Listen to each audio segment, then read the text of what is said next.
예, 안녕하세요. 이변은 이따의 이동현 변호사입니다. 예, 오늘은 디지털 성범죄에 대해서 제가 이제 서울 파이낸스에 기고를 한 내용에 대해서 좀 설명을 드리고자 합니다.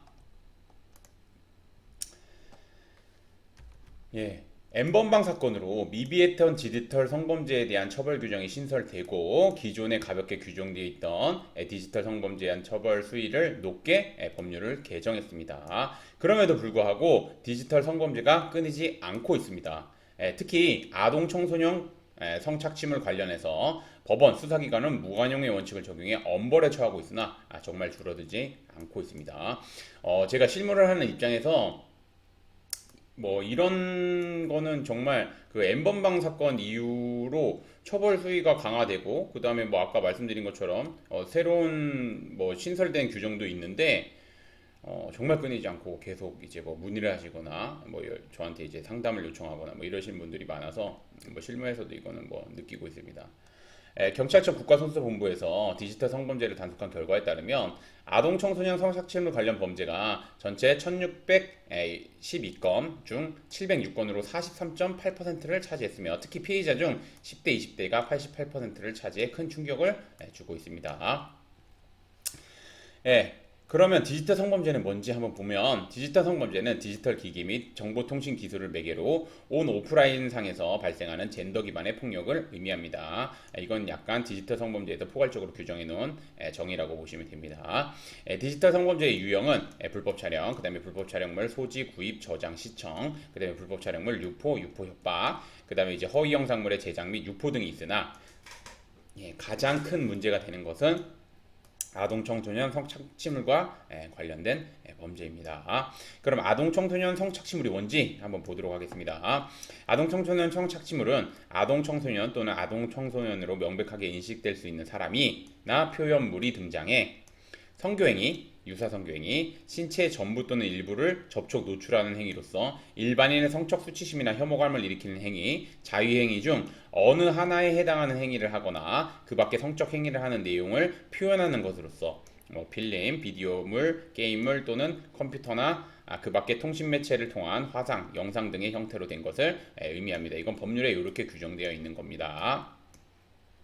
그래서 이제 보시게 되면 실제 아동 청소년이 아닌 가상의 인물이 등장한다고 해도 이거 오해하시는 분들이 많은데 가상의 인물이 등장하면은 아청물이 아니라고 생각하시는 분들이 있습니다. 잘 보셔야 됩니다. 가상의 인물이 등장한다고 하더라도 법원은 아동 청소년을 성적 대상으로 표현하는 표현물의 지속적 유포 및 접촉은 아동 청소년의 성에 대한 왜곡된 인식과 비정상적인 태도를 형성하게 할 수 있고 아동 청소년을 잠재적 성범죄로부터 보호하고 이에 대해서 사회적 경고를 하기 위해서 아동 청소년 성착취물에 해당한다고 보고 있습니다. 이거 오해를 하시는 분들이 많은데 뭐 저랑 얘기를 하다 보면 이거 오해를 하시는 분들이 많은데 이거 이렇게 법원에서 이렇게 판단하고 있습니다. 그래서 가상의 인물이 등장한다 해도 아청물에 해당할 수 있습니다. 계속해서 보겠습니다.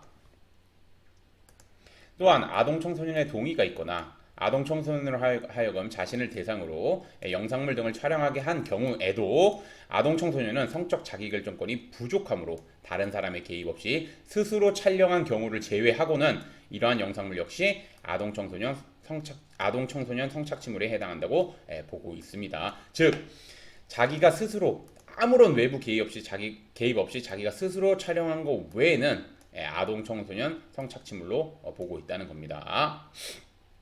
그러면 어떻게 처벌되는지 한번 보도록 하겠습니다. 아동 청소년 성보호에 관한 법률은 아동 청소년 성착취물을 제작, 수입 또는 수출한 경우 무기 또는 5년 이상의 유기징역에 아동 청소년 성착취물을 배포, 제공하거나 공연이 전시 또는 상영한 경우에는 3년 이상의 징역에 아동 청소년 성착취물을 구입하거나 이를 알면서 소지, 시청한 경우에는 1년 이상의 징역에 처하도록 규정하고 있습니다. 지금 보시면 아시겠지만 굉장히 엄중하게 규정되어 있고 다 징역형으로 규정되어 있습니다. 그래서 호기심이라도 접하면 안 됩니다. 계속해서 보겠습니다. 아동 청소년 성착취물 관련 범죄 피해를 입은 경우 어린 피해자는 정말 그 어린 학생들이 많습니다. 뭐 제가 사건을 진행해 봐도 그렇고 제가 이제 뭐 피해자 대리를 하는 경우도 있고 그다음에 이제 피의자를 그 변호하는 경우도 있는데 양쪽 다 보게 되면은 이제 양쪽 다 사건을 진행하다 보면은 피해자들이 좀 나이가 어린 경우가 생각보다 생각보다 많이 어립니다. 그래서 이제 피해자는 어떻게 대응할지 몰라 혼자 소가리를 앓다가 별다른 대응을 하지 못한 채 상대가 요구하는 행위를 거절하지 못해 피해가 걷잡을 수 없이 확대되는 경우가 많습니다. 이 경우가 정말 대부분이라고 보시면 됩니다. 따라서 빠르게 부모님 혹은 수사기관에 도움을 요청해야 합니다.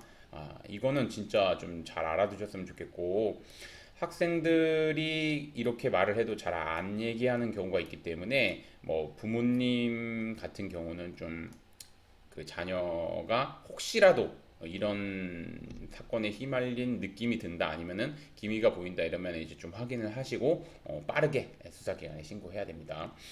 아동 청소년 성착취물 관련 범죄는 인터넷이 발달함으로 급증했습니다. 특히 성적 가치관이 확립되지 않은 아동 청소년들이 인터넷 채팅을 하다가 어떤 결과를 가져올지 온전히 이해하지 못한 채 상대방에게 신체 일부, 인적 사항 등을 보냈다가 결국 상대방의 요구에 어쩔 수 없이 성적 행위를 하는 장면을 촬영해 보내는 경우가 대부분입니다. 정말 이렇게 보통 진행이 됩니다. 따라서 아동 청소년 성착취물 관련 범죄를 근본적으로 해결하기 위해서는 저는 솔직히 말씀드리면 이 아청물 관련해 가지고는 정말 엄중하게 처벌을 해야 된다고 생각을 하고 반드시 근절해야 된다고 생각하는 입장입니다. 그래서 보시면 아동 청소년 성착취물 관련 범죄에 대해서 무관용의 원칙을 적용해 엄중하게 처벌하는 것 외에도 아동 청소년들에게 일찍부터 올바른 성적 가치관을 심어줄 수 있도록 어릴 적부터 주기적으로 성 관련 교육을 실시해야 합니다. 제가 보면 이거를 저는 정말 중요시 여깁니다. 아동 청소년들에게 일찍부터 올바른 성적 가치관을 심어줘서 자기가 하는 행동으로 인해서 어떤 결과가 가져올 수도 있는지도 예측이 해야 되고 그래야지 그 상대방의 요구에 뭐 이렇게 응하거나 이러는 경우가 없기 때문에 그리고 올바른 성적 가치관을 심어줘야지 이제 자기가 어떤 판단을 내릴 수 있기 때문에 어릴 적부터 주기적으로 성 관련 교육을 꼭 실시해야 한다고 저는 생각합니다. 그래서 그리고 뿐만 아니라 성인들을 대상으로 성인들 역시 아동 청소년을 성적 대상으로 보는 경우 보기 때문에 이런 범죄가 발생하기 때문에 성인들을 대상으로도 아동 청소년들은 성적 대상이 아니라는 점에 대해서 명확하게 인지할 수 있도록 교육을 실시하는 한편 치료가 필요한 사람들이 있습니다. 치료가 필요한 사람 이런 사람들에 대해서는 적극적으로 치료를 해야 합니다. 적극적으로 치료를 해야 됩니다. 그래서 계속해서 보게 되면 아동 청소년 성착취물 관련 범죄는 그 행위에 그치는 것이 아니라 사람들의 성인식을 심각하게 왜곡시키고 나아가 아동 청소년을 대상으로 한 다른 성범죄를 유발할 수 있는 만큼 반드시 근절돼야 된다고 저는 생각합니다. 아동 청소년은 성적 대상이 아닙니다. 그리고 보호해야 할 대상입니다.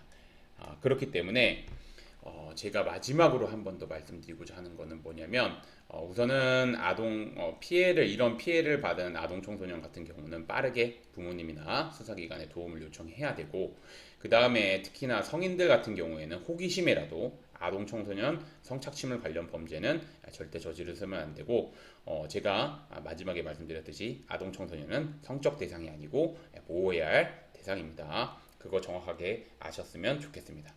오늘의 주제는 여기까지 마치겠고 저는 이변은 이따의 이동현 변호사였습니다. 감사합니다.